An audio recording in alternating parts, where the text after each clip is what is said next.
आज ही Doubtnut app download करें। Doubtnut पर होगा अब आपके सभी मैथ्स, केमिस्ट्री, फिजिक्स और बायोलॉजी डाउट्स का सफाया। बस अपने क्वेश्चन की फोटो खींचो, उसे क्रॉप करो और तुरंत वीडियो सोल्यूशन पाओ। Download now. नमस्कार, डाउटनेट में आपका स्वागत है।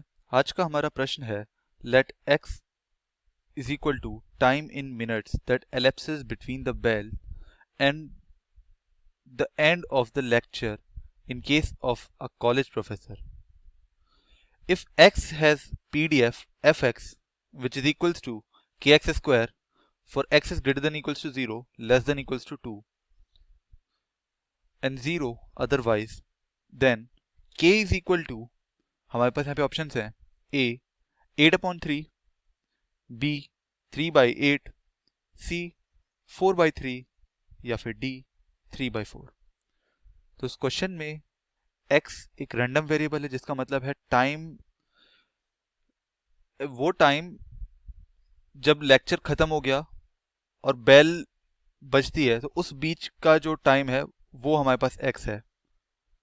कि मतलब लेक्चर खत्म होने के बाद और बेल रिंग होने से पहले जो टाइम है वो इसमें दे रखा है।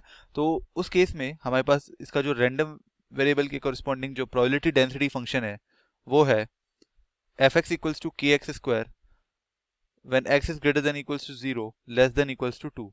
तो 0 से 2 तक ये डिफाइंड है। बाकी केसेस में, बाकी वैल्यूज के लिए हमारा fx जो है वो 0 है।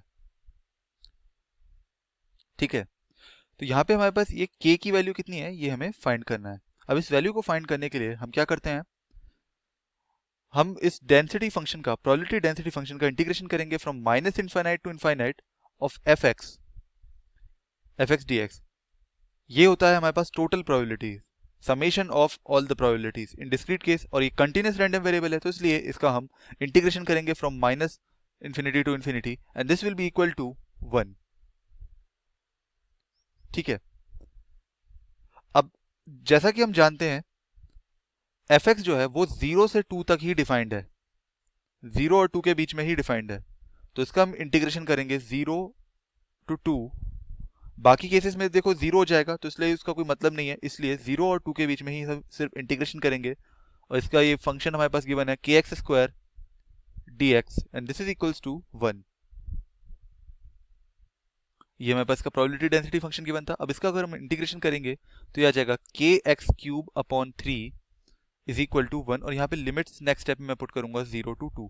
अब k/3 हमारे पास कांस्टेंट टर्म है, इसको मैं बाहर लिख लेता हूँ k/3, और x क्यूब ये हमारे पास वेरिएबल है, इस पे मैं लिमिट्स पुट करूंगा नेक्स्ट स्टेप में। तो ये आ जाएगा k/3 टाइम्स ऑफ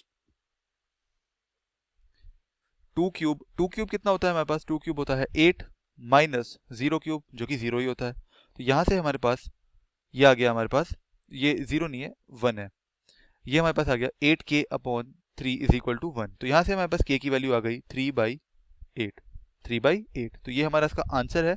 ऑप्शंस में अगर हम चेक करेंगे तो हमारे पास ये ऑप्शन बी है 3/8। धन्यवाद। क्लास 6 से 12 से लेके नीट, IIT, JEE मेंस और एडवांस के लेवल तक 10 मिलियन से ज्यादा स्टूडेंट्स का भरोसा। आज ही डाउनलोड करें डाउटनेट ऐप या व्हाट्सएप कीजिए अपने डाउट्स 8400 400 400 पर।